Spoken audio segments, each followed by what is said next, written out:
On the topic of tickets, did you happen to see NYC mayoral candidate Zohran Mamdani's post on socials yesterday? I did.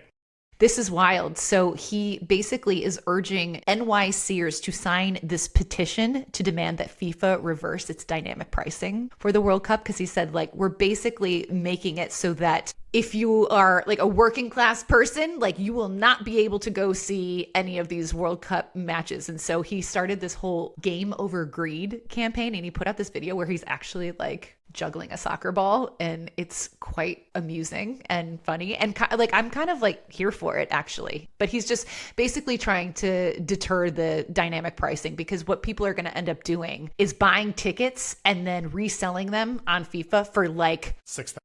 Exactly. So it's, it is problematic. And he's also, one of the points that he's trying to get across in this, he wants a 15% discount for local residents, which I think would be amazing. So like if you live in the New York City area, like you would automatically qualify for a 15% off discount because you're local. So yeah, it's if you go to zoranfornyc.com, I think you can sign this petition and see if it works. I don't think it will. But I love the sentiment behind it. It's one of those things, like I said, in terms of hard to get tickets, whatever. Like, there's always been programs like this, like for Brazil fans, for Russians. I have no idea what Qatar looked like. For Canadians in 2015, I went to the Women's World Cup up in Montreal. And I think FIFA kind of stepped away from that this time because US be the cash cow. And there will be people who can afford and buy tickets.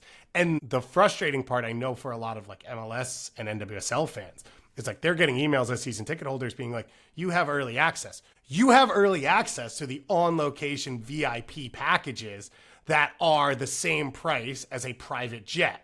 Like, just because I get access doesn't mean I'm capable of purchasing this thing. I want access to the $90 tickets. That's what I want. And that never really happened this time, where in the past, that had always been something that was like held out and handled for locals. And I think FIFA's trying to cash out on this World Cup as much as humanly possible, like we saw in the Club World Cup with the biggest possible stadiums and trying to price things crazy. And then, they went down as games came closer, but that's not going to happen for this because it's an actual World Cup and people want to go.